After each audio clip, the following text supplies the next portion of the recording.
Olá, boa tarde, boa terça-feira aí para todo mundo que está aqui e também aí para a galera que está assistindo a gente de casa, né? Quem está acompanhando ali. Até legal contar aqui que tem dia que eu não venho, mas eu assisto de casa, viu? Como, né, sou inscrito no canal do InfoEnem, quando eu entro já está aberto para mim, tá lá o link, às vezes eu entro ver o que está acontecendo.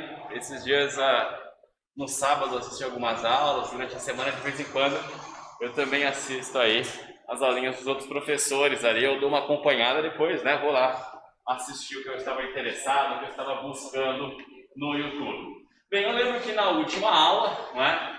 Eu vesti aquela máscara de dinossauro, não é? Nós falamos aí bastante das eras geológicas, dos fatos com relação à formação da Terra. E também vimos o que? As placas tectônicas, vimos o movimento das placas tectônicas, o vulcanismo, o tectonismo. E aí eu acabei assim naquele momento, né? Mais ou menos assim, uns 10 minutinhos aí ainda tinha de aula. O que eu fiz? Eu comecei a adiantar um pouquinho nossa aula de hoje. Falei alguns assuntos que são aí da aula de hoje. Eu lembro que eu já adiantei para vocês a estrutura do relevo. Que seria o que é a estrutura do relevo? É a base geológica na qual se encontra o relevo. E tinha bastante relação com o assunto da aula. Tinha bastante relação, não é, com a ação, não é, das placas tectônicas. Lembra lá quando eu expliquei? Até usei o exemplo da panela, na verdade. As correntes de convecção que acontecem ali na astenosfera, aquela camada que está logo abaixo da nossa crosta aqui, né, da nossa litosfera. Então, a gente tinha ali, né, naquela camada, o magma mais quente subindo, empurrando esse magma mais gelado para baixo, né, e esse movimento faz com que, né, a casquinha do ovo, lembra do meu exemplo, se movimentasse. A questão é que o relevo como nós conhecemos hoje, né, aqui por exemplo, isso aqui é no deserto do Atacama, até um pouco escuro, dá para ver, sou eu aqui em 2013, no Atacama. Quando eu olho, não é, uma rocha, quando eu olho um relevo, eu tenho que entender que ali está uma série de processos que ocorreram tanto internamente como externamente. Então, né, lembra que eu apresentei um pouquinho isso aqui para vocês, né, das principais formas do relevo?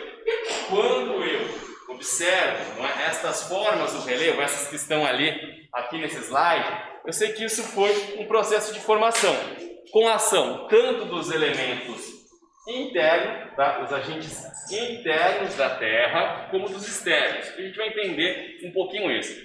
Bem, eu quero, antes de falar um pouquinho de cada uma dessas estruturas, né, é que vocês compreendam que a paisagem, quando vocês olham, aqui não dá para ver porque a gente vê outro prédio, né?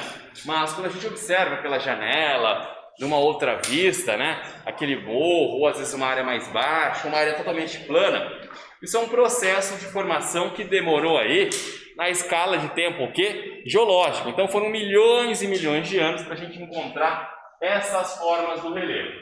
E aí eu vou já explicar aqui o gatilho para vocês. O que é o gatilho que eu falo, né?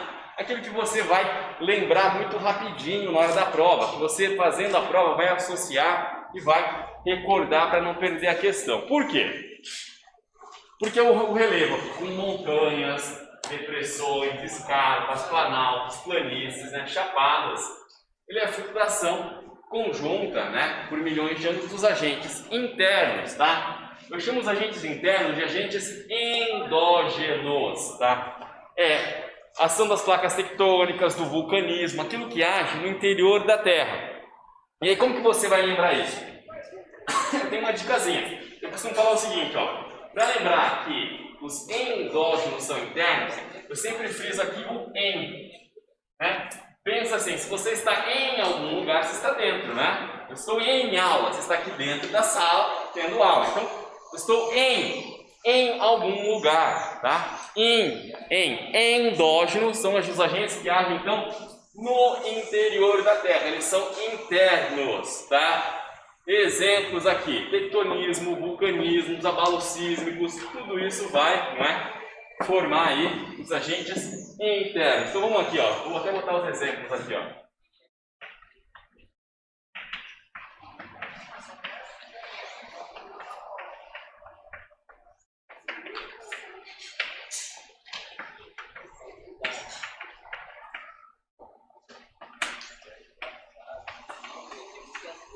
Eles são internos. E depois, né, eu fui lá, lembra que eu expliquei para vocês? Eu tenho um encontro entre placas, formou uma montanha, formou um dobramento moderno. E aí o que acontece? Pensa em milhões e milhões de anos de ação das placas, de ação, né, do vento. Eu fiz olha, eu estou mal de mímica, hein? Eu fiz a chuva e falei o vento. Vocês viram fazer o vento? Claramente isso é chuva, né, gente? Quem lembra da Dona Aranha, né, subiu pela parede, isso é chuva. Então vai lá. A chuva, o vento, né, a neve, o gelo, as árvores colocando as suas raízes ali, fraturando rochas, né? Eu vou ter a ação do quê? Dos agentes externos que são esses. Então a chuva, aquela diferença entre um tempo muito quente e um tempo muito frio, né? A amplitude térmica, o gelo, os animais, as plantas, tudo isso também vai modificar o relevo, mas isso é na parte externa, no lado de fora da Terra. Então eu chamo isso de elementos o quê? Exógeno. Pensa assim, ó, de externo, tá vendo? Ó? Aqui é in, né, de interno, e aqui, ó, externo, exógeno. A gente vai ver isso quando falar, por exemplo, de bacia, né? Bacia exorreica, de bacia hidrográfica. Vai ser a mesma esqueminha. Exorreica vai correr para fora e endorreica vai para o interior do continente. Mas vamos lá, né? Um conteúdo por vez. Daqui a pouco a gente chega também em bacias hidrográficas. Pois bem, alguns exemplos aqui, né? De agentes externos que vão provocar erosão. Vou falar assim, por exemplo, eu vou ter a erosão, né? Que é o transporte aí. Mas ela pode ser pluvial da chuva,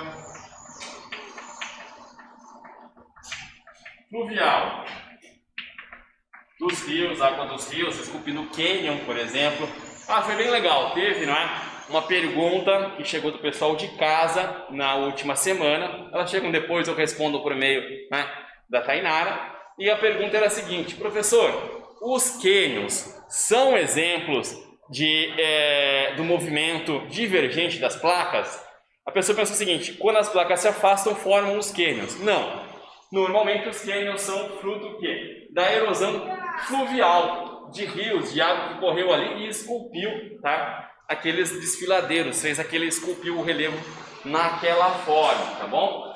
Eu vou ter, além disso, por exemplo, a erosão glacial do gelo.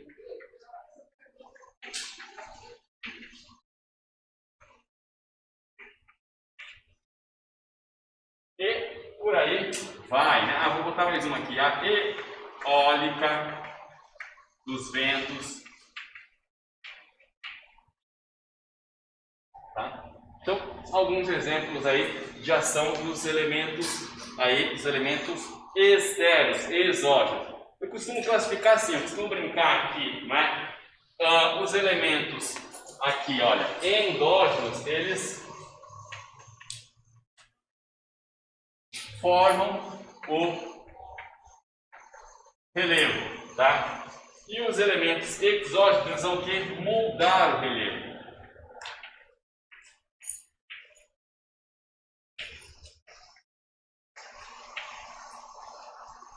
É mais ou menos assim, né? A ação das placas tectônicas forma aqui uma grande cadeia de montanha. Mas, né, então aqui eu tive o quê, ó? O encontro das placas. Isso aqui foi, ó, exógeno. Mas ao longo do tempo, a ação do sol, da chuva, dos ventos, né? Aí poderia falar ainda, né, do gelo em algumas montanhas aqui, né? E até mesmo dos animais.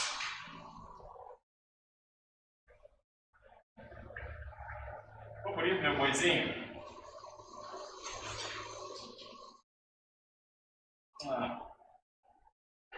Ficou bonitinho, aposto, mas vamos lá.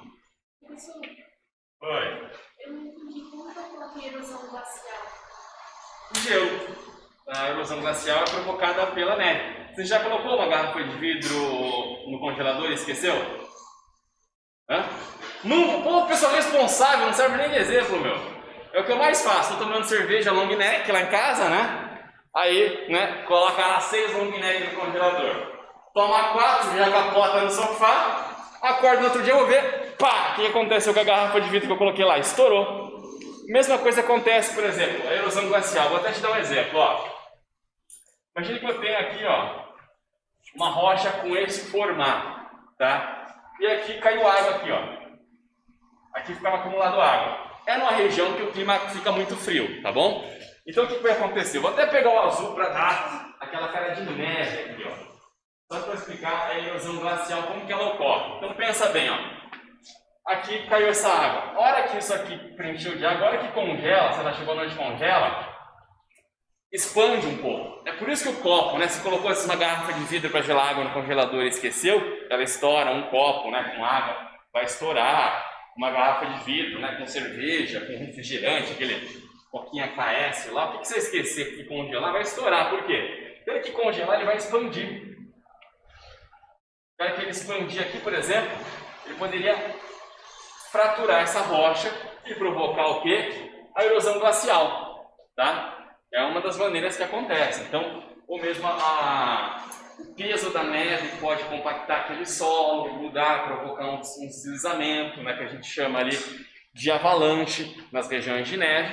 Então, pode provocar também aqui a neve, a erosão glacial, o gelo. Quer ver um bom exemplo de erosão glacial? Os fiordes, tá? Fiord é muito comum isso onde? Na Escandinávia, né? Se for aí para Noruega, para Suécia, você vai encontrar, também na Nova Zelândia, isso apareceu bastante, os fiordes, eu lembro naquele filme que foi gravado lá, O Senhor dos Anéis, são, né, pontos que são esculpidos, assim, eu tenho aqui um morro de um lado, uma escarpa do outro, e o rio normalmente corre aqui.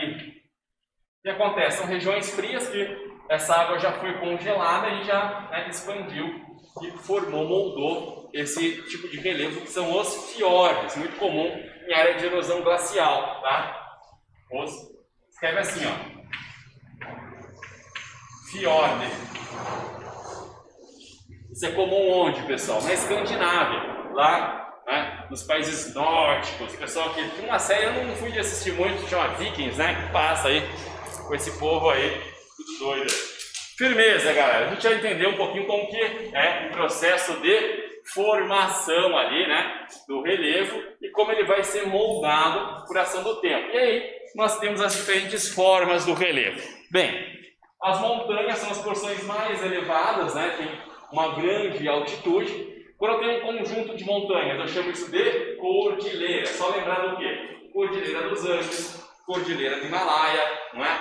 Você tem ali as cordilheiras das montanhas rochosas dos Estados Unidos e assim vai. E aí, quando eu tenho, né, um relevo mais antigo, que já foi o quê? Esculpido pela ação dos elementos exógenos. Eu vou chamar isso de planalto. O planalto, normalmente, o que ele é? É uma estrutura antiga que já foi erodida. Ó, repare, ele, como se essa parte da montanha aqui tivesse sido desgastada por milhões e milhões de anos com a ação do tempo. Então, ó, aí você já foi esculpido. E algumas são tão esculpidas que elas ficam com a parte de cima mais plana, né? A gente chama isso de chapada, tá? Então elas vão formar aí, né, como quase que fosse uma mesa, eu costumo falar aqui. E normalmente o que acontece? Na beira, né, assim no limite dos planaltos, sabe aquilo lá? Alguém já foi para Marília, por exemplo? Sai de Marília? Ninguém já foi para Marília? Marília é um bom exemplo disso, é o que eu mais gosto, por quê? A cidade está bem no alto de um planalto e o que limita a cidade são as escarpas. Escarpas são essas espécies de precipícios que tem aqui, né? No interior, é muito comum o pessoal chamar isso não de escarpa, mas de Itambé, que é o nome mais popular. É legal que a gente tem marca de laticínio, né, que chama Itambé. Não tem leite, doce de leite, leite condensado, tem esse nome. Então, Itambé é o mesmo que escarpa, só que é nome popular, tá? Essa encosta íngreme, o penhasco mesmo que a gente fala. Sabe quando você chega no alto aí de uma chapada, normalmente tem um penhasco, é a escarpa, tá bom? As planícies são relevos que muitas vezes, né, foram formados pela sedimentação. Lembra que eu expliquei lá na estrutura do relevo? O que acontece, né? tudo que vai caindo com a ação do tempo, né, com a ação da erosão, as rochas vão sendo fraturadas em grãozinhos de areia. Normalmente isso é transportado para uma área mais baixa e vai se assentando. E aí forma uma área mais plana que a gente chama de planície. Por exemplo, né, a gente sabe que a areia da praia é fruto de sedimentação e normalmente as rochas litorâneas são planas. As áreas onde correm, né, alguns rios também são planícies. E, por último aqui, quando eu tenho uma área alta, uma outra área alta e uma área baixa ali, uma área mais baixa do que a área ao seu entorno, eu chamo isso de depressão, tá? Então, o que é uma depressão? No caso aqui da geografia, sem entrar aí na linha da psicologia, da psiquiatria. Na geografia, depressão são áreas mais baixas do que áreas ao seu redor. E tem dois tipos de depressão, gente. Eu tenho a depressão relativa, essa tem aqui no Brasil, por exemplo, né? Eu tenho lá no Nordeste, entre, né, o Planalto da Borborema e o Planalto do Parnaíba, a chamada depressão sertaneja, tá? Por favor, não confundam essa depressão sertaneja com aquelas músicas de sofrência, né, de chifre e tal, aquelas que Marília Mendonça, essas coisas, eu não sou muito fã, mas não vai confundir, achar que é o Pablo do Arrocha, não. Depressão sertaneja é o nome que dá ali para aquela região que a gente chama de sertão nordestino, porque ela está mais baixa. A gente vai ver até que o fato de ser uma depressão, de ter um planalto ali entre o oceano, né, e o sertão, é um dos motivos para o clima semiárido, aquele problema da seca e da falta de chuvas, tá bom? Mas aqui, no caso, eu tenho então depressões o quê? Relativas no Brasil. Por quê? Porque ela está no continente, ela é uma área mais baixa que o seu entorno, mas ela não está abaixo do nível do mar. Por quê? Em alguns pontos eu tenho regiões dentro do continente que a depressão é tão profunda que essa depressão ela está abaixo do nível do mar. Quando isso ocorre, eu chamo de depressão absoluta, tá? Quando ela está aí abaixo do nível do mar. Então, visto aí as formas do relevo, né, a gente vai ver aqui uma pequena revisão do que eu acabei de falar, esse esquema. Então eu tenho aqui os agentes do relevo, tá? Nós temos os endógenos, olha aqui, ó, tectonismo, vulcanismo, abalos sísmicos. Aí ele vai falar em erogênese, a gente já explicou orogênese, perdão, né? A gente já falou semana passada sobre isso. Oro, montanha, gênese, formação. Então, uma das coisas que estão ali é a formação de montanhas. Lembra que eu falei? As placas se chocam, ó, e formou uma montanha. As fossas marianas no oceano, ela tá abaixo das áreas ao seu entorno. Mas na verdade, aquilo lá já recebe o nome de fossas, tá? Ela já acaba sendo considerado aí um tipo de formação do relevo, né, que vai ser extremamente profunda, mais no fundo do mar. Então, eu acho que a nomenclatura melhor para ela seria já de fossas mesmo, porque ela acaba recebendo no nome.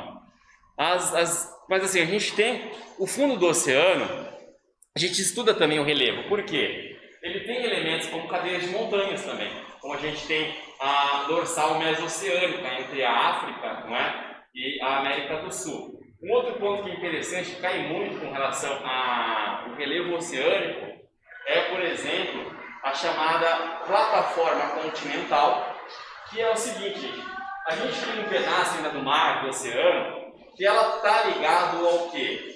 Ela está ligada à placa, né, costeira, à continental. Então eu vou ter essa placa continental, que a gente chama de plataforma continental, até uma região que a gente tem o chamado talúdio. O que é o talúdio? É quando cai muito, é quando chega aquele momento que tem uma queda abrupta. Então normalmente a plataforma continental ela costuma ir até 200 milhas náuticas da costa. É interessante, um ponto importante também, pessoal. Quando a gente fala, isso é uma chatice, sabe, para confundir mesmo. Quando a gente está falando de oceano, de mar, a gente não fala em quilômetro, fala em milhas náuticas. O que vai, mais ou menos uma milha náutica dá aproximadamente 1.800 metros, quer dizer, 1,8 quilômetros. Então a gente usa essa formação. Eu acho que semana que vem, antes de entrar no clima, eu vou colocar a apresentação, até hoje, se sobrar, para a gente falar um pouquinho sobre esse assunto que eu achei interessante que você puxou, para a gente falar especificamente do relevo do fundo do mar. E aí é até legal, porque dá para trabalhar junto com a questão do petróleo. Por quê? Isso envolve também uma legislação específica. que a gente tem, né? Até que ponto vai, por exemplo, né? A gente vai definir a legislação, entender até onde existe a soberania. Por quê? Por exemplo, você faz um cruzeiro, muitas vezes, chega, quando eles dão um certo limite da costa, não vale mais a legislação brasileira. Então, por exemplo, as coisas que é muito comum nesse tipo de embarcação quando eles atingem ali, eles saem, não é? Da plataforma continental, eles saem da plataforma continental jurídica, onde vale, né, a legislação do país, já pode, por exemplo, jogo, cassino, né? Então vai ter lá roleta, aquela monte de coisa, parece uma Las Vegas ali, mas quando está próximo do litoral, fecha. É interessante entender nessa parte de mar, né, de território marinho, tanto a questão legal, do direito, da soberania aí do país sobre a região, mas também a questão geomorfológica, de estrutura do relevo. Um bom exemplo, perdão, pode falar. Sobre o slide anterior, quantos planaltos como as chapadas têm escarpas? Quantos planaltos como as chapadas têm escarpas? Sim, a escarpa é o que? É a borda do planalto, tá? É aquilo que a gente vê que é um precipício. Como é uma região elevada, quando você está naquele ponto onde é algum limite, a escarpa é o paredão. Sabe, um precipício? Quando você está ali no alto de um planalto, aquelas imagens que a gente vê lá da Chapada dos Veadeiros, da Chapada dos Guimarães, né? O pessoal está lá em cima, tira aquelas fotos. Por isso que é muito comum, né? Por exemplo, vamos falar em rio, né? Rio de Planalto são rios que tem cachoeira, porque vai ter muitas escarpas e a água cai ali formando cachoeiras, né? Então, um rio de Planalto, um rio que está numa área de Planalto, ele vai, né, ter essas quedas d'água nos limites, ali nas bordas dos planaltos, que são, né, as escarpas, ou até falam, muito comum aqui, o nome, né, Itambé. É muito comum ali em Minas, principalmente, utilizar esse nome. E a epirogênese, que está aqui, pessoal, é quando eu tenho o movimento da placa tectônica ou o rebaixamento ou o soerguimento de uma área. A gente já vai falar especificamente disso. E aí vem aqui o quê? Os elementos exógenos ou externos, tá bom? O que são os elementos externos, tá? Eles são fruto do intemperismo físico, químico ou biológico. Gente, o que eu chamo de intemperismo físico? O que é o intemperismo físico? É quando eu tenho choque físico. Ó, assustou ela. O choque físico. Então, por exemplo, o vento, que ele vem trazendo partículas de areia, vai se chocando com essas rochas, até deixar elas nesses formatos aqui, essa aqui foi a ação do vento. Isso é um tipo de intemperismo físico. Por quê? Foi o choque das partículas de areia, de pedregulho, que vieram com o vento, que se chocaram e o quê? Moldaram esse relevo. Aqui nesse exemplo, parece que vai ter a pequena sereia aqui, né? Ariel cantando lá, o fruto do meu vizinho, parece, né? Mas ó, tá aqui uma formação muito comum o quê? Na costa. Também é fruto de intemperismo físico, provavelmente. O que esculpiu, né? Isso aqui até ficou bonitinho aqui, né? Uma porquinha. O que esculpiu isso? A onda batendo ali. Milhões e milhões de anos da água do mar, né? Com sal batendo ali, foi esculpindo, né, essa rocha por um tipo de intemperismo físico. Agora imagine que é um lugar que a água é parada, mas, né, a água vai, por exemplo, modificando quando tem rochas de calcário. A água vai mexendo na estrutura química dessa rocha e fraturando ela. Muito tempo assim, mas que não é uma água que dá choque, entendeu? Aí eu botei o intemperismo químico.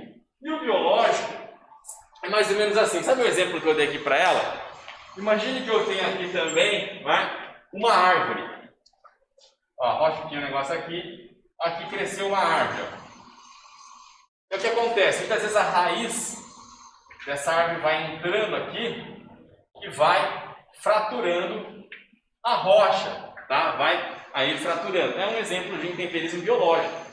A gente vê isso não com rocha, né? Mais comum mais perto da gente, porque quem nunca plantou uma árvore depois que cresceu arrebentou a calçada, né? Ou arrebenta às vezes o encanamento, é muito comum isso. Tem um tipo de árvore, hoje o pessoal tem até abandonado. Eu lembro que eu morava numa casa antes que a gente plantou muito daquele figos, aquela árvore que tem uma folhinha meio verde claro e tal.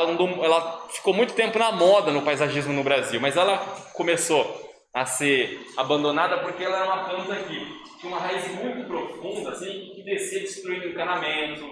Normalmente ela destruía as calçadas também, né? Mas ela expandia as raízes para o lado. e deixava a calçada toda arrebentada, né? Vai arrebentando ali, você pode ter massa, cimento ali pra caramba aqui, a raiz da planta é forte, né?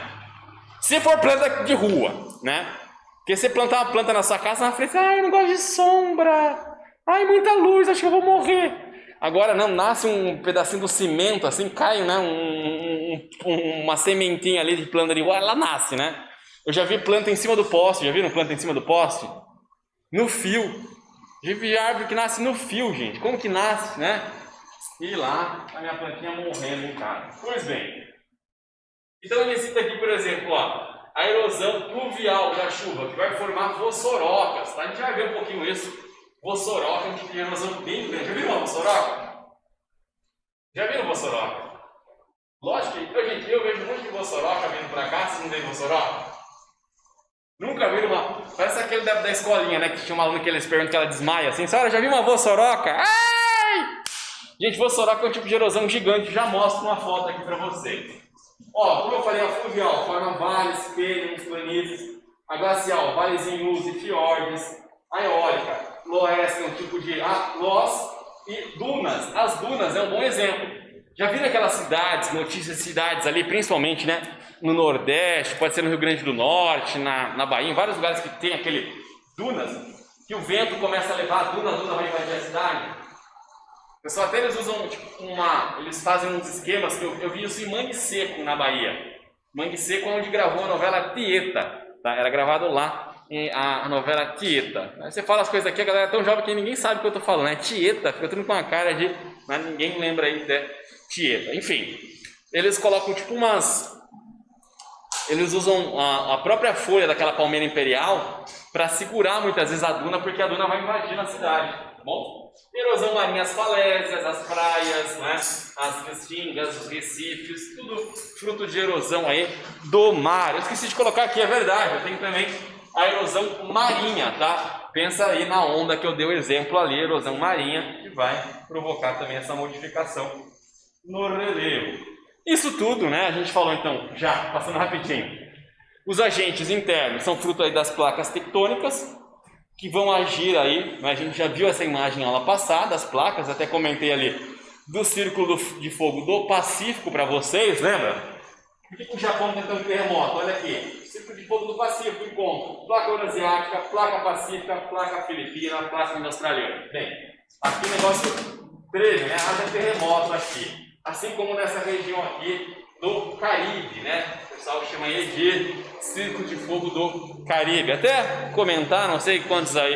Eu assisti um episódio do programinha lá da Netflix do Castanhari, Mundo Mistério. E no primeiro que ele fala, né? Do Triângulo das Bermudas, ele cita também esse tectonismo forte na área como uma das explicações de ser tão misterioso lá, né? O chamado Triângulo das Bermudas. Tudo isso é fruto do movimento das placas. Acabei de revisar isso também no começo da aula, lembra lá? As correntes de convecção, ou seja, o magma aquecido sobe, empurra o magma frio aqui para baixo, né? Esse movimento movimenta as placas e isso vai agir aqui na formação do relevo, tá bom? Então, acaba agindo aí na formação do relevo.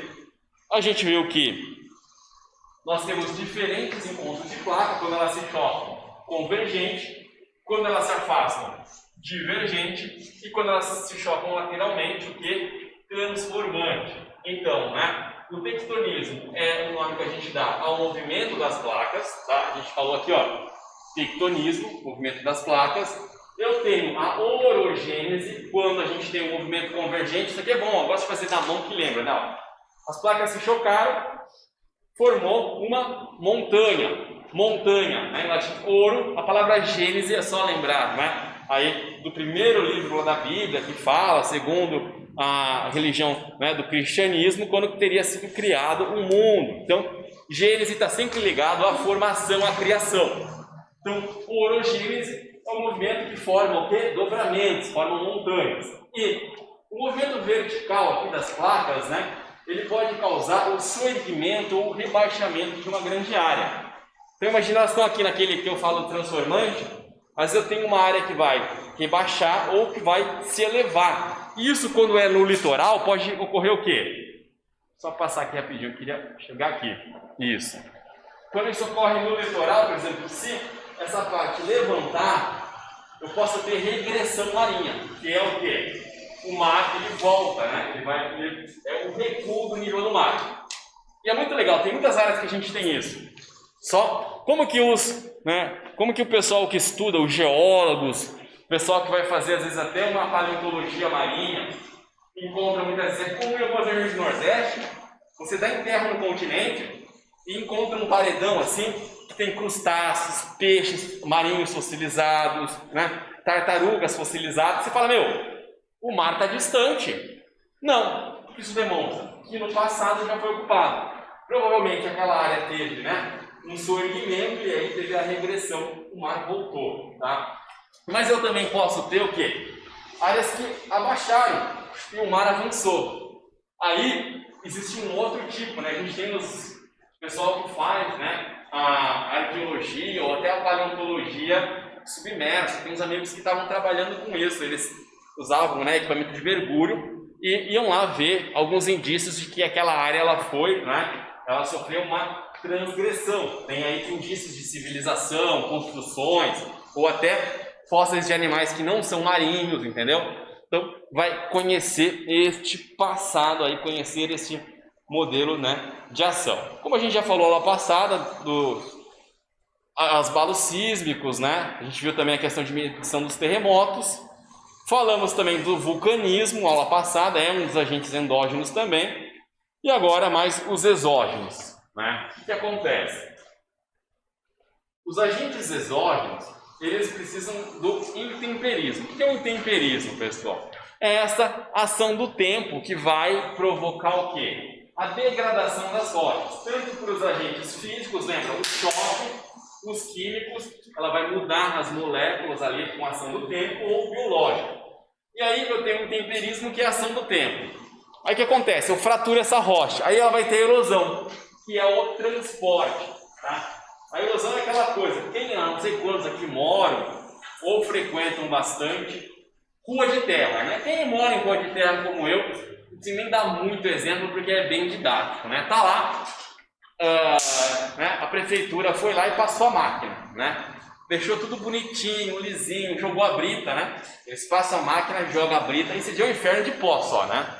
Você tá lá, às vezes quando você tá andando a pé, você vê vindo um carro, você começa a acelerar, você por que esse cara tá rápido, meu? O cara passa e sobe aquela, né? Parece que tá saindo da nave da Xuxa, assim, ó, né? Vem. Eu conhecia um cara lá que ele tinha um barzinho numa rua de terra lá em São Roque, né? E é um lugar de jipeiro, assim. Às vezes ele estava indo servir a porção, né? Ele estava vindo com a porção para servir na mesa aqui, assim, ó, passava um jipe assim, a milhão, assim, ele falava. Daí ele passava e falava assim: olha a canela em pós, batata com canela, batata porque vinha aquela poeirona, né? Mas enfim, quem mora em rua de terra sabe bem por quê, gente, ó. Passou a máquina, tá bonitinho, choveu, o que acontece? Carrega tudo, né? A chuva já começa a agir. Então você vê a chuva carregar, a brita já vai tudo lá para baixo. E ficam uns caminhos. É por isso, né? A erosão normalmente tem esse transporte dos sedimentos que foram intemperizados. Então o que acontece? O vento desagrega, né? Vai desmontando isso e quando chove carrega para um lugar mais baixo. Aí já é a erosão. Então normalmente, como que funciona aí a formação, a ação dos agentes exógenos? Eu tenho, tá? O que eu tenho? Eu tenho intemperismo, tá? Erosão e muitas vezes a sedimentação. Então, intemperismo, erosão, que é o transporte, né? Intemperismo mais o transporte é a erosão. Então, olha aqui, ó. Estava aqui, tá vendo a montanha? Sol, a chuva agiu, formou aqui um sedimentinho, ele foi, ó, transportado para a área mais baixa. Muitas vezes ele vai sedimentar aqui. Por quê? Vamos fazer mais um desenho. Hoje está uma aula bem legal de desenhar. Eu vou usar essa mesma montanha aqui, ó. Então o que aconteceu? Com a ação do tempo, ela começou a sofrer erosão aqui, ó. Começou a desgastar aqui, ó. E aqui, onde, né, eu tive a ação do intemperismo, eu vou ter o transporte. Ela vai, ó, ser carregada pela chuva lá para baixo. Então imagina que eu tinha aqui uma área mais baixa. O que acontece? Milhões e milhões de anos ele vai caindo aqui, ó, e vai se sedimentando. Vai agrupando e formando um outro tipo de rocha. até que aqui eu posso formar um terreno que eu vou chamar de bacia sedimentar, que normalmente é uma planície, né? Ele vai sofrer a deposição, tá bom? Então aqui a gente já viu, ó, agentes físicos, amplitude de terra, congelamento, correnteza, químico, calcário, uns exemplos, né? A água transformando aí o calcário das rochas e, né, promovendo aí o intemperismo. E biológico, plantas e animais. Por que animais? Eu esqueci de falar, mas, por exemplo, se eu tenho um terreno muitas vezes que tem muito gado, muito peso de gado, é comum sofrer muita erosão também. Já repararam como que solo de pasto é degradado? É cheio de uns buracos gigantes, assim, umas áreas que você tem aquela formação. Por quê? Porque os animais também promovem aí o intemperismo. E aí os tipos de erosão, a gente falou, né? Eólica a vento, fluvial dos rios, marinha do mar, glacial do gelo, a laminar, que a gente já vai ver isso aí, são erosões provocadas aí pela água. Bem, agora vendo as partes da aula, eu vou até pedir licença para apagar a lousa. Alguém copiou, alguém está pegando isso aqui? Posso apagar tudo? Porque eu vou agora explicar um negócio que provavelmente alguns aí pode ter tido alguma dificuldade antes, tal, no ensino médio, não sei, que é o ciclo das rochas, tá? É bem interessante, agora a gente vai pegar uma área que até vale muito a pena falar dessa carreira, que é a geologia. A geologia é a ciência que estuda as rochas, a estrutura do relevo, né? Vai ter alguns anos que estudam os solos e tudo mais.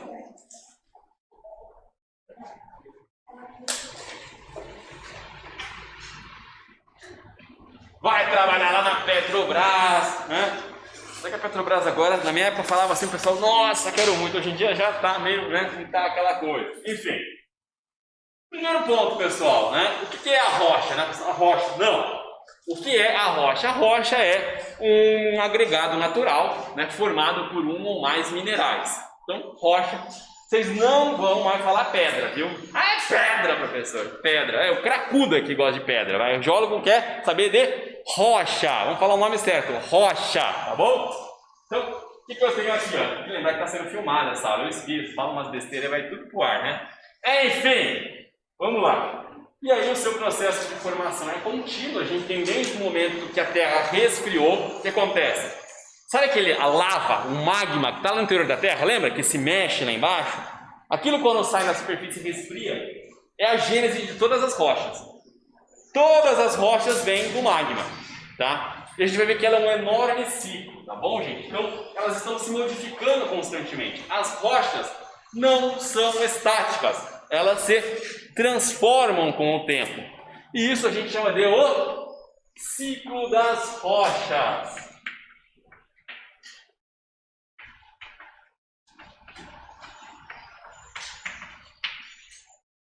O que é que acontece? Vamos entender o ciclo das rochas.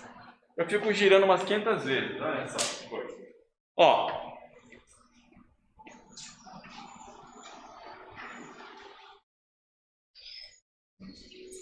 O que eu fiz aqui? Oi? Pô, ela sacou, eu me sinto talentoso quando a pessoa acerta meu desenho de primeira. Obrigado. É um vulcão, exatamente. Muito bom, ó. Então ele vai ter a erupção aqui, ó. Saudade de dar aula no fundamental e fazer aquela experiência de fazer um vulcão com as crianças. Depois você coloca lá vinagre, corante vermelho, né? E joga o bicarbonato de sódio. Explode tudo. Aí no outro dia um monte de mãe ligando e cantando: por que manchou de vermelho o uniforme do meu filho? Pode ir pra escola pra não voltar sujo. Né? Vem aquele monte de reclamação. Ai, que a molecada se suja mesmo. Então o que acontece? Esse magma aqui, quando ele resfria, tá? Eu vou ter a cristalização, que é como eu chamo aqui, o resfriamento. Então vai ter aqui, ó. Chama de cristalização. O que acontece?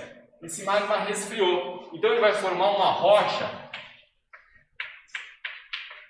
Uma rocha o quê? Magmática. Tá fácil, ó. Por quê? Aqui eu tinha um magma, ó. E quando ele é expelido a gente chama de lava. Então tem um magma. Quando ele resfria, esse processo é a cristalização, formou uma rocha magmática. Atenção, gente, tem outro nominho, tá, para rocha magmática. Eu sempre falo magmática por quê? Porque é mais fácil, né, fazer essa associação. Você está lá fazendo o Enem, aí tem uma questão, você já puxa na memória, pô, lembrei, magmática. Tem que ter o gatilho, aquilo que eu falei, aquilo que faz você, ó, pá, matar a questão rápido, né, nos segundos ali. Então, ó, o magma formou a rocha magmática. Mas atenção, ela também pode ser chamada de rocha ígnea, tá? É um nome também para rocha magmática. Agora, o que acontece? Vamos lá, pensa aí. Essa rocha magmática sofrendo a ação do tempo aqui, ó, pá, intemperismo, né? A chuva, o vento, né? A ação do mar, a ação do rio, tudo isso agindo, eu vou ter então o quê? Intemperismo, transporte e sedimentação. Então olha só o que tem aqui, ó.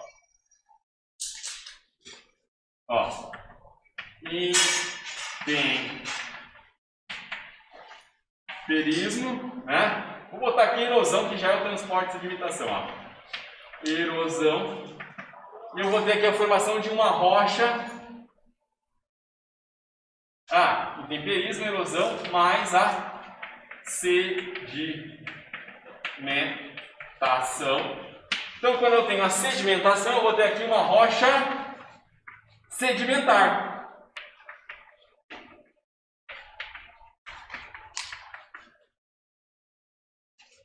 Formou uma rocha sedimentar, ou seja, sabe aquele monte de sedimento, aquele monte de, que caía ali no buraco, né? Aquele monte de areinha assim, ó, ele vai se juntando até que ele se compacta e forma uma rocha. Normalmente as rochas sedimentares, elas são o quê? Estratificadas, ó.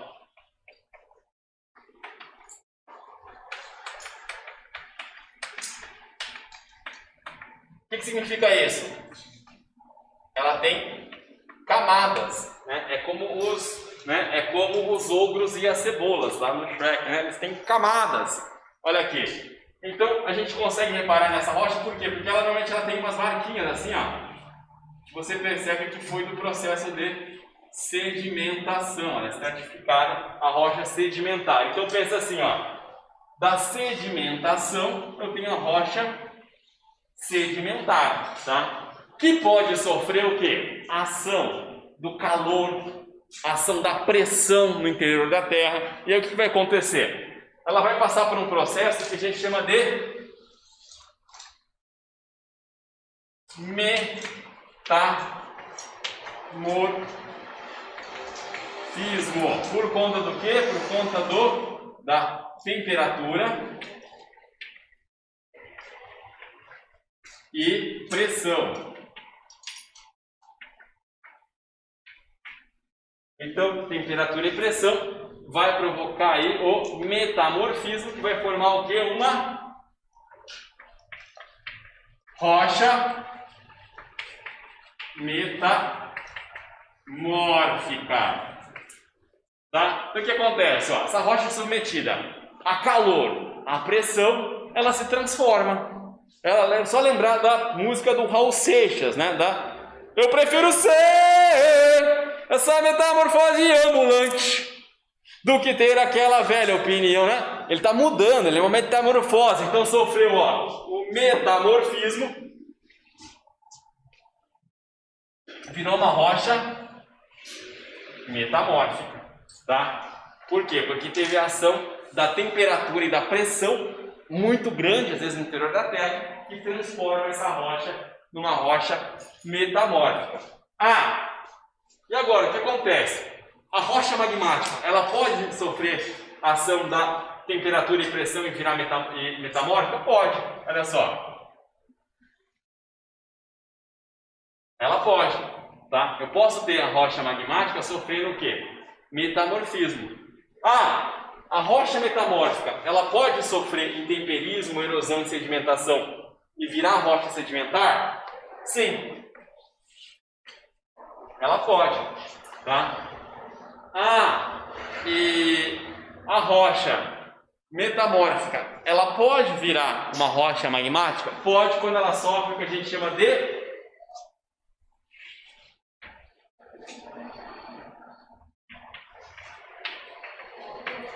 fusão. Quem gostava de Dragon Ball aí deve lembrar do Gotrunks lá, não é? Você tem aí fusão, mas não é que eles estão colocando o dedinho lá. Eu lembro que Bruno Henrique e o Gabigol faziam também lá no ano passado. Então você tem aí a fusão. O que é a fusão? Imagina que eu tenho aqui, ó, uma rocha metamórfica. E aí está descendo essa lava aqui, ó. A hora que ela chega aqui, ela aquece e vai transformar essa rocha de novo em magmática, tá? Ah, mas e a sedimentar? Ela pode sofrer fusão e transformar em magmática? Não, porque antes ela vai passar pelo metamorfismo e vai virar metamórfica antes.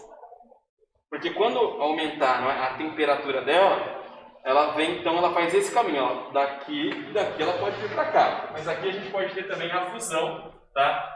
Eu vou até colocar aqui, quem é responsável por isso é o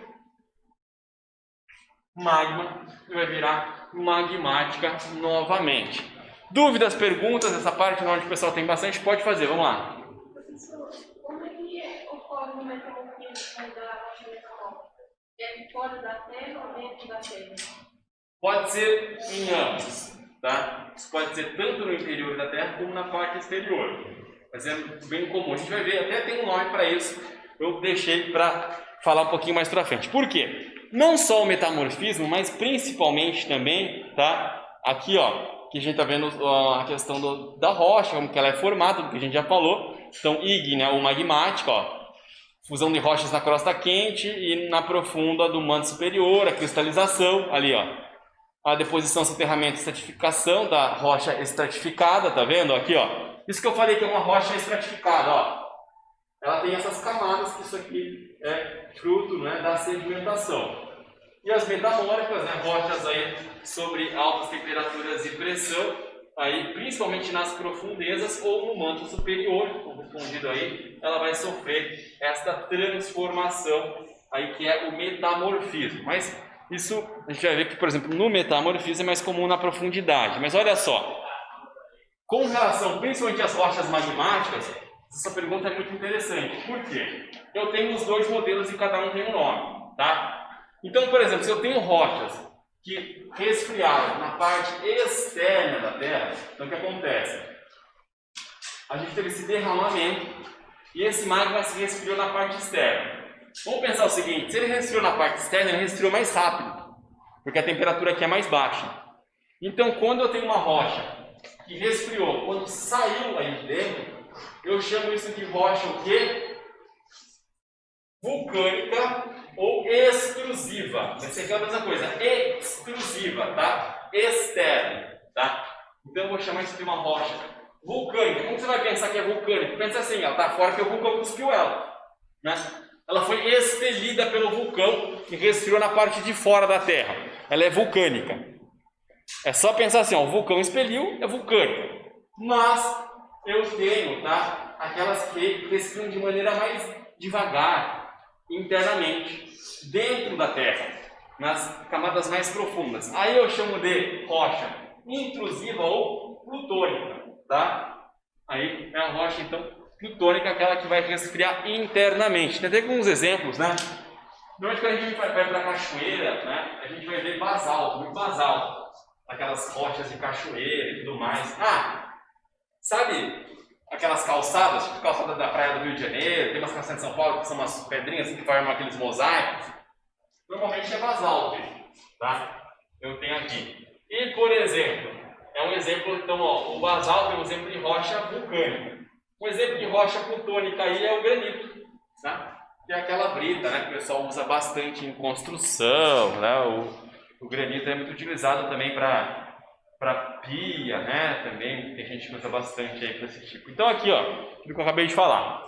As rochas ígneas ou magmáticas, elas se dividem em magmáticas vulcânicas ou extrusiva. Lembra sempre que tem ex, é externo, tá? Ó, extrusiva, tá? Externo. Resfriamento rápido no exterior da Terra. Mas eu tenho também as plutônicas ou intrusivas. Pensa assim, ó, in, tá? Em, tá dentro, tá? In. Resfriamento lento no interior da Terra. Os exemplos que eu acabei de falar, olha só. O basalto, que é o mais comum, utilizado no paralelepípedo de calçamento de ruas, né?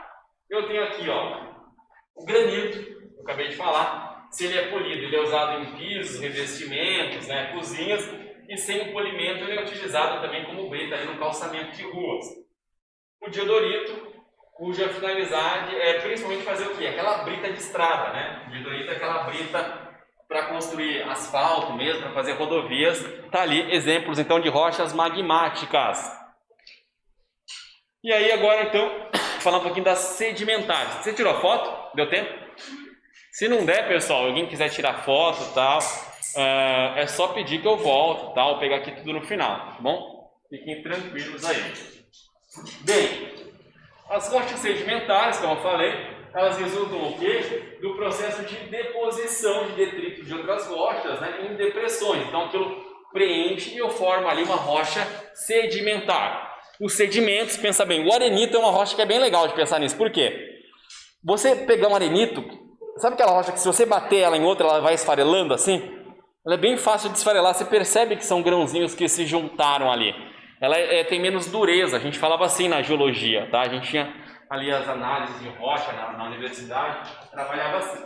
Então, elas também são chamadas de rochas estratificadas, porque elas formam esses estratos aqui, essas camadas, tá bom? E é interessante porque os fósseis, normalmente, eles estão nesses sedimentos. Porque o processo de fossilização é assim, tá lá, né? Lembra do Dico da aula passada? Ele morreu lá, morreu! Aí vai vindo as camadinhas de areia, vai cobrindo e vai o quê?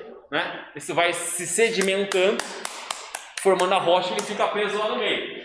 Só que, por exemplo, isso é bom porque o carvão mineral, que é uma rocha sedimentar e é um combustível fóssil, né? É um tipo de rocha sedimentar. Normalmente, petróleo, gás natural, está em áreas onde eu tenho rochas sedimentares, tá bom? Eu vou encontrar aí combustíveis fósseis em áreas de bacia sedimentar, onde eu tenho esse tipo de material.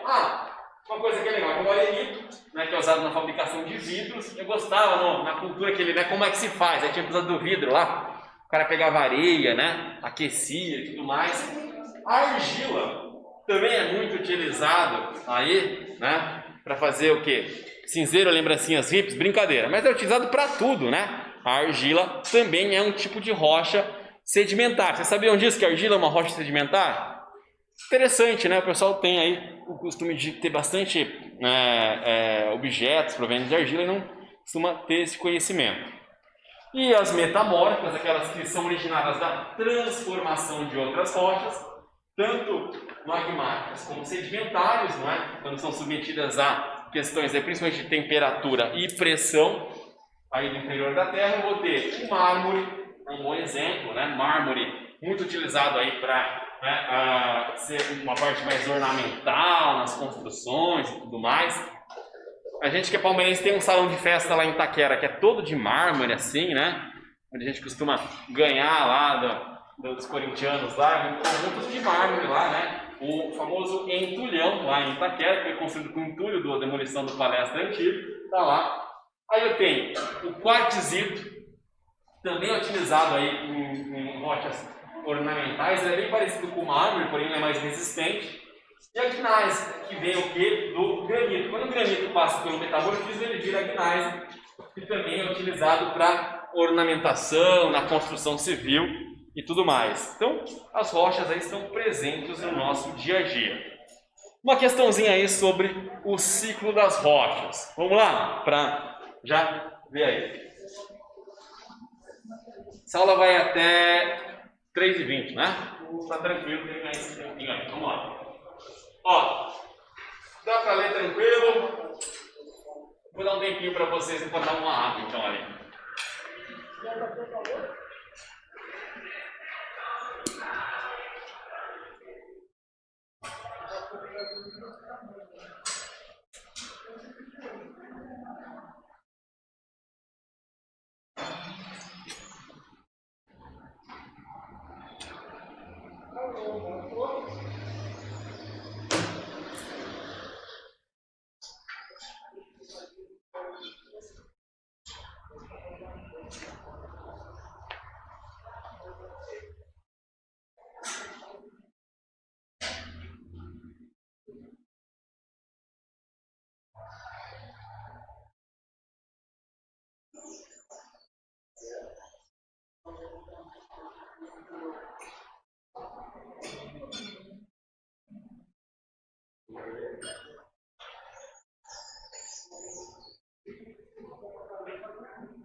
Vamos lá.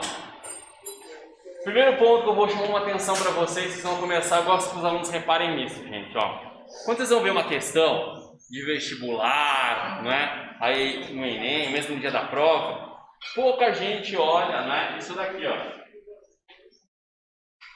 De onde foi tirado, o que é o texto, né?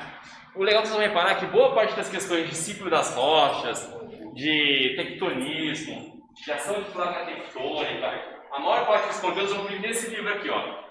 Decifrando a Terra, aí vai ter esse autor aqui, Teixeira, tá? É muito comum aí questões vindo desse livro, é um livro fantástico aí, que pega toda essa parte de geologia, um livro espetacular. Eu não tenho porque ele custa muito dinheiro, muito caro, uns 200 reais esse livro, não tem. Enfim, define, mas eu pegava sempre na biblioteca lá do Distrito Federal. Define o conjunto de processos pelos quais uma determinada rocha é transformada através de reações que se processam no estado sólido em outra rocha com características distintas daquela que ela apresentava antes de sua atuação.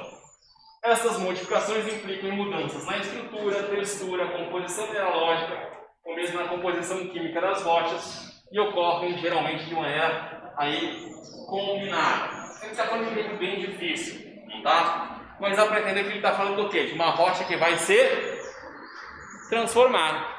Não é? O processo de uma rocha que era uma e vira outra depois desse processo, né? Vai mudar toda a composição da rocha. O texto acima está falando sobre o que, pessoal? Metamorfismo, que é a transformação de qualquer rocha em uma rocha metamórfica. E por que ele fala qualquer rocha? A gente não viu aqui, ó, que tanto as sedimentares, não é, como as magmáticas podem ambas sofrer o metamorfismo e virar uma rocha metamórfica. Então qualquer rocha pode sofrer o metamorfismo, tá? Aí. Ele tentava até te confundir com isso, mas esse processo de transformação a gente viu que é o metamorfismo e toda rocha pode passar por ele, tá? Bem, seguindo aí, deixa eu até ver se tem algum... Vou escolher um daqui agora também, antes de seguir na parte da estrutura.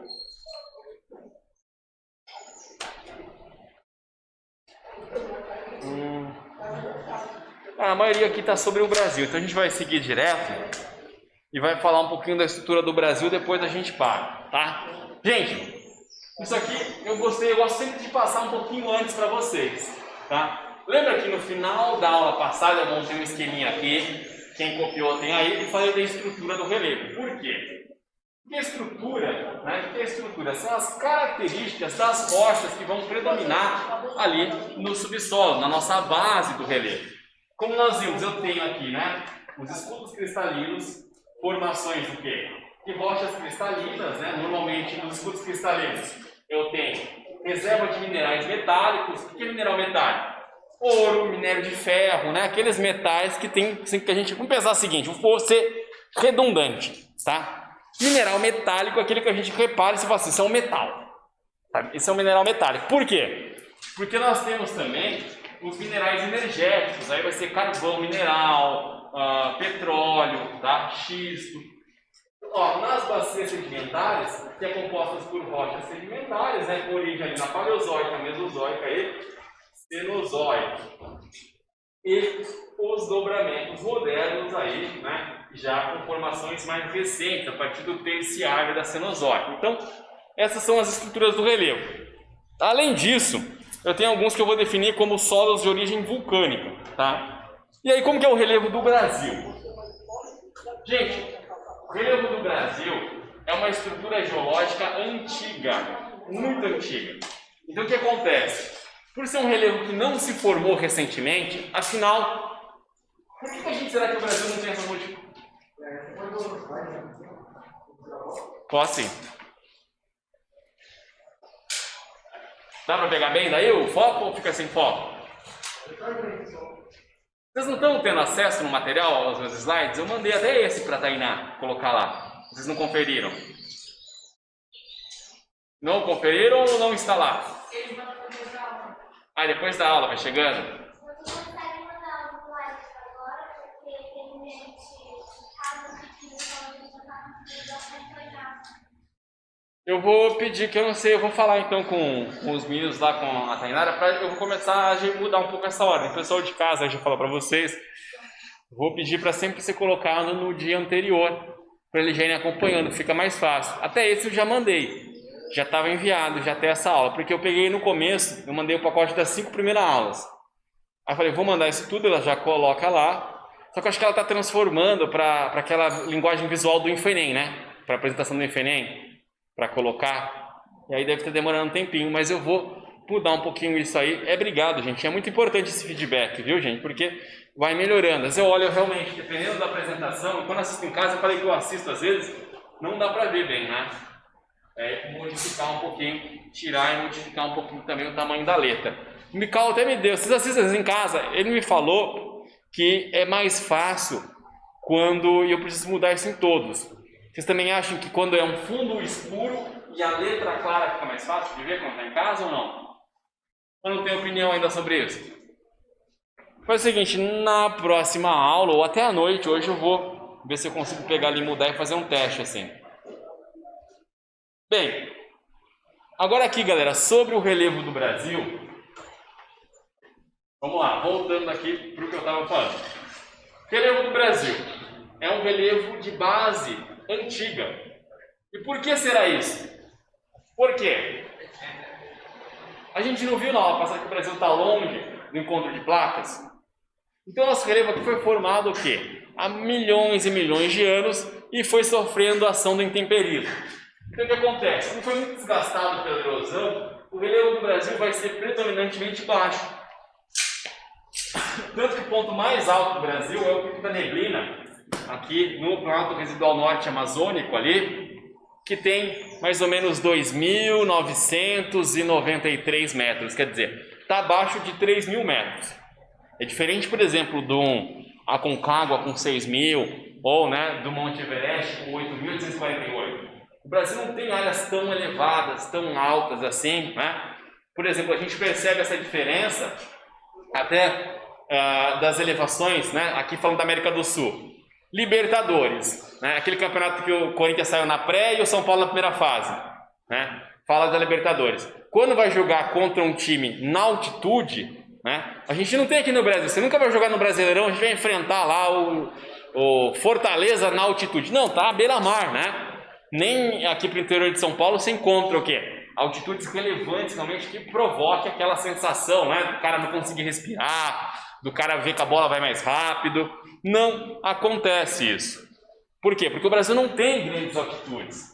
A gente até, aqui esse é um mapa altimétrico mostrando aí as máximas aí não ultrapassando 3.000, porque é um relevo antigo desgastado. Mas aí vem a classificação do relevo, né? Da estrutura geológica. Olha só, esse mapa aí que vocês têm é o quê? É a estrutura geológica do Brasil, a formação geológica do nosso relevo aí. O que vocês estão observando?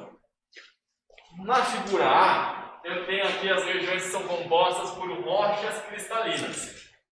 Tá? Então, por rochas que estão ali principalmente o quê? Em regiões de escudos cristalinos, né? Onde eu vou ter aqui muito o quê? Rochas aí magmáticas e algumas metamórficas. Aqui são os terrenos aqui, pessoal, sedimentares. Tá? Nessas áreas de sedimentação, que eu tenho o quê? Quase sempre formado por bacias sedimentares, vão ser áreas onde eu vou encontrar algumas vezes esses minerais aí, que são de rochas sedimentares. E aqui eu tenho umas regiões que são antigas áreas de derrame vulcânico, então tenho rochas vulcânicas. Aquilo que eu falei para vocês, por exemplo, o latossolo aqui vermelho, né, do terra roxa, que é o solo lá do Paraná, está presente nessas regiões. E aí vem a estrutura do Brasil. O Brasil tem um relevo composto aí 36%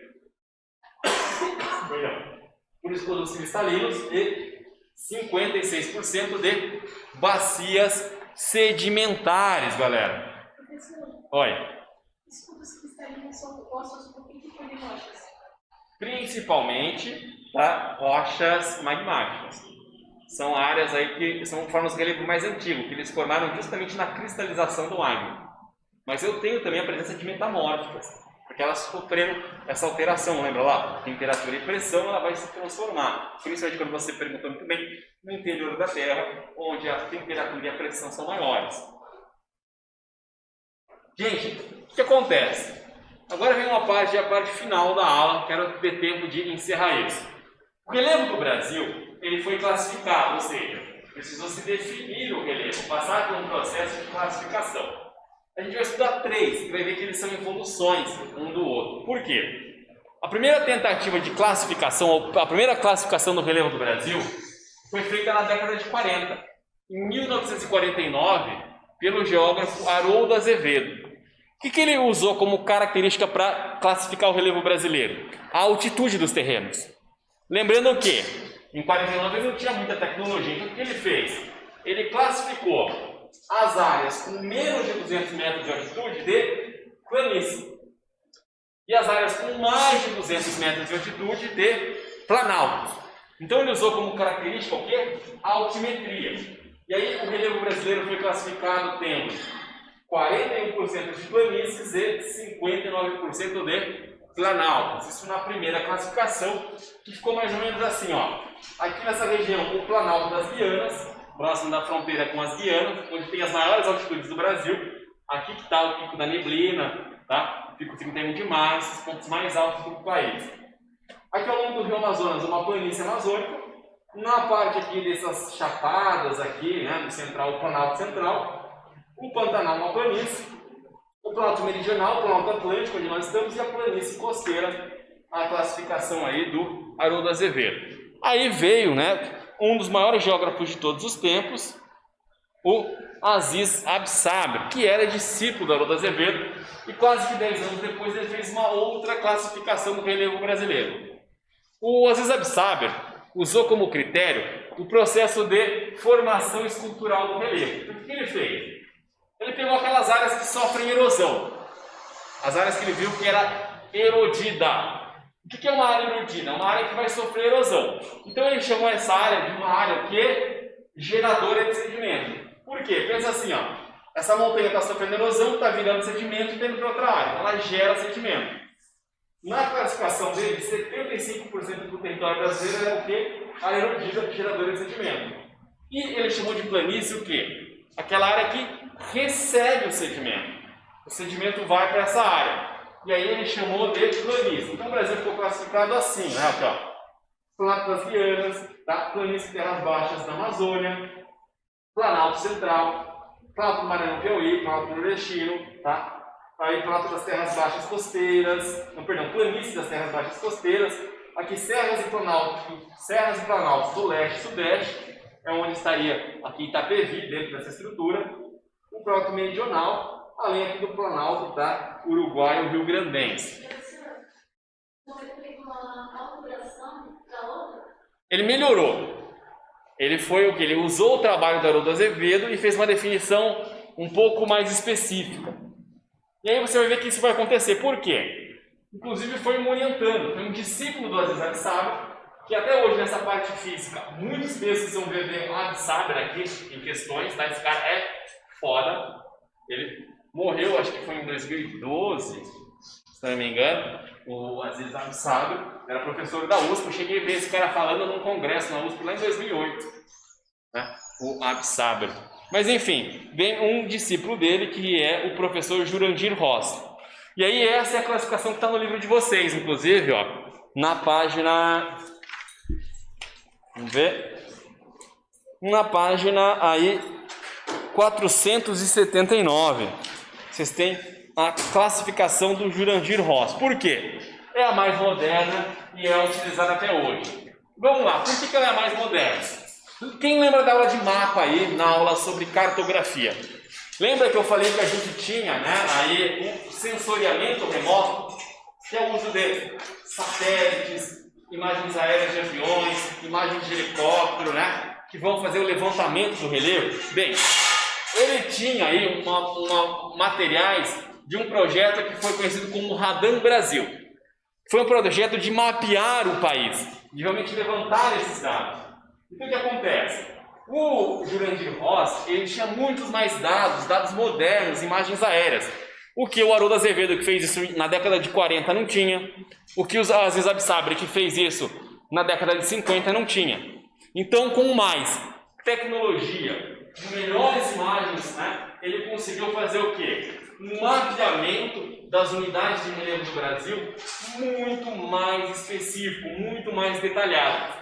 E aí, na classificação, pessoal, do Jurandir Ross, a gente observava o que no relevo brasileiro? Ele definiu o relevo brasileiro como tendo, né, 28 unidades, tá? Então, o relevo brasileiro tinha aqui, olha, pessoal, 28, eram 11, tá? Aí, planaltos, 11 depressões e 6 planícies, tá? Então, ele definiu o Brasil aí como tendo, né, 28 unidades de relevo, tá? E ele usou como forma aí ele usou como metodologia justamente o processo de formação. A gente vai ver um pouquinho, eu acho que não vai dar tempo de entrar nisso hoje, começo daqui na semana que vem, o perfil topográfico e compreender mais ou menos um pouquinho de cada uma das regiões aqui em específico, tá? Por quê? Vamos lá. Agora só, para já ir adiantando um pouco para vocês. Olha só. Então tá aqui, ó, em verde, depressão, em amarelo as planícies, aqui os planaltos. Então, por exemplo, alguma pergunta? Algum comentário? Não? Tranquilo? O que eu tenho aqui? Repare que normalmente, ó, o que tem o verde, que é a depressão, está entre dois planaltos, olha. Tá vendo o que está marcado aqui? Deixa eu ver que número é esse, eu não consigo enxergar nada aqui. Vou localizar mais fácil. Vou olhar na de vocês. A 19, exatamente. Tá vendo a 19 aqui? Ela não está entre o 10 e o 2? Eu usei esse exemplo na aula. O que é o número 19 aí? O que a gente tem aí? Depressão o quê? A depressão sertaneja que eu usei como exemplo daquela, a gente já ia ver isso, lembra? Por que ela é uma depressão? Porque ela está aqui entre o número, que no meu é 11, o de vocês é 10 aqui. Olha o 10. É o planalto da Borborema que eu falei para vocês. Tá? E o 2, que é o planalto aí da bacia do Parnaíba. Chamei de planalto do Parnaíba. O que acontece? A peça tem uma área mais alta aqui, uma área alta aqui, uma área mais baixa no meio, é uma depressão, tá? Quer ver um outro exemplo aí interessante de depressão? É aqui a depressão 2, né? Aí no de vocês ela é a 12, na verdade, não é? Olha só o que está aí em 12, que é a depressão amazônica. Por quê? Porque ela vai estar aí entre planaltos, né? Entre os 6, olha só, que é o planalto residual sul-amazônico, e o 5, pessoal, que é o planalto residual norte-amazônico aí no mapa de vocês. Então a gente vai ter depressões. Vamos procurar aqui leitos de rios, por exemplo. Repara assim, ó, os leitos dos rios. Olha o rio Amazonas. Acompanhando ele eu tenho o número 23, que é o que? A planície do rio Amazonas. Repare, ó, no rio Araguaia eu vou ter ali o 24, ó, a planície do Araguaia. A gente tem a planície do Pantanal, Rio Guaporé, tá vendo? Então, normalmente, a gente tem muito associado a isso também. E sem contar no 28, que é muito importante, que é o quê? As planícies e tabuleiros litorâneos. Normalmente, no litoral, a gente tem essa área de planícies, né? O que é muito comum aqui, pessoal? Isso é legal que a gente tem que buscar, fazer exercício, reconhecer e debruçar um pouquinho esse mapa. Tem muitas questões que fazem assim, ó. Elas traçam uma linha, pergunta por quais unidades de relevo que está passando. Na carinha, chato isso, é chato questão assim. É bem comum, mas a gente vai ver por quê. Eu vou aprofundar isso e a gente vai fazer como você. Imagine que eu quero observar o relevo, aqui não dá, isso aqui é preso. Mas imagine que eu pudesse fazer o seguinte, ó, olhar aqui assim, ó. Tá? Imagine que eu peguei e olhei desse jeito. O que eu ia ver? Imagine que eu consigo ver esse mapa 3D, fazendo a forma, vendo as unidades. É isso que a gente vai fazer na aula que vem. A gente vai estudar o que é o perfil topográfico. Então eu vou mostrar como se a gente estivesse olhando aquilo e caminhando, sabe? Escolhendo uma reta e indo. Porque a gente consegue observar cada unidade específica e entender melhor ela. Por exemplo, como que seria esse risco que vocês estão vendo aí? Seria mais ou menos assim. Eu tenho que tomar cuidado, porque na escola que eu trabalho, né, na escola, eu peguei para fazer essa aula e risquei o negócio aqui assim, ó. Nunca mais saí. Até hoje o negócio do projetor, um risco meu de giz. Sei lá. Mas ó, agora a gente está fazendo como se fosse um risco aqui, assim, ó. Vai começar daqui e chegar até aqui. Tá? Olha só. Então, vou até pedir para vocês acompanharem aqui, ó. É como se a gente estivesse olhando na apostila aqui, ó, e partindo, ó, do 6. O que é o 6? Ó, Planalto Residual Sul-Amazônico. Tá vendo? E agora aqui, olha, a gente vai, ó, partir aqui para a Depressão Marginal Sul-Amazônica. Olha só, a gente está ali, então, na Depressão Marginal Sul-Amazônica, foi para o 14. A gente partiu do 6, tá vendo? Está indo para o 14. E aqui que a gente vai chegar agora aqui, ó, no 1. Ó, Planalto da Amazônia Oriental, tá aqui. E aí a gente vai aqui agora para o 23, tá? Planície do Rio Amazonas. Aí tem 1 de novo, tá vendo? E aqui a gente vai passar pro 13, não é? Depressão Marginal Norte Amazônica, perfeito? E aí a gente vai partir agora pro 5. Vocês conseguiram fazer? Faz um risco aí, ó. Vai ser uma boa assim. A gente vai fazer isso na... Então o que a gente observou ali, ó? É como se eu pegasse, ó, o meu pessoal de casa aí que não deve estar enxergando bem ali. Não sei se fica bom em quadro. Como se eu pegasse aqui do 6, passando pelo 14, pelo 1, pelo 23, pelo 13 e pelo 5. É como se eu pudesse pegar agora esse risco que eu fiz e olhar assim, ó. A gente está olhando assim, tá vendo? Ó? Você está vendo, então, ver aqui as unidades. Então, na aula que vem a gente vai trabalhar aí bastante essa questão deste mapa aqui. E eu vou fazendo o que com vocês? Eu vou fazer esse esqueminha do risco, ó. Para a região norte, para a região nordeste a mesma coisa, ó. Veio do litoral, teve o Planalto da Borborema, lembra que eu mostrei a primeira coisa aqui, ó, Planalto da Borborema, Depressão Sertaneja, tá? Aqui, ó, Planalto do Parnaíba e o Rio Parnaíba. Então a gente vai fazer a mesma coisa do nordeste e aí também depois vai ter a mesma coisa, ó.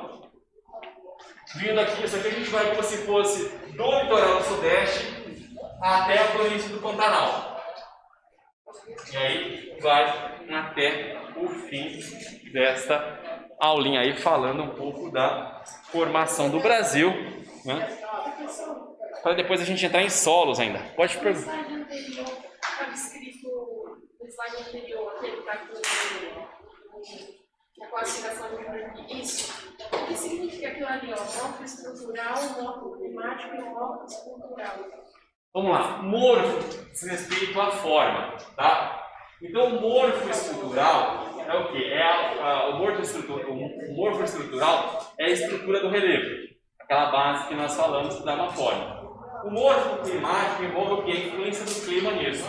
Porque o clima tem influência. Pensa assim, a chuva, o vento não vai moldar o relevo? Então, a questão climática. E o conjunto do somatório, né? Dos elementos internos e externos, morfoestrutural. Então isso diz respeito ao processo de deformação desse relevo, que foi estudado pelo Jurandir Rosa, para ter essa classificação bem mais específica, tá bom? Dica para vocês para a próxima aula: estudarem bastante este mapa aí da 479, que a gente vai começar daí, e aí a gente vai partir também para solo, tá? Que é uma aula bem importante. Pessoal, não sei se tem gente aqui que quer prestar, mas os cursos aí, né, como agronomia, engenharia agronômica, entre outros aí, engenharia florestal, engenharia ambiental, né, trabalha bastante com solo. Solo é algo muito importante, né, e muito valorizado hoje, então interessante. Já foi? E é isso aí, gente. Intervalinho agora. Mais tarde aí para resolver os exercícios, tirar dúvida, a gente está ali 5 horas ali.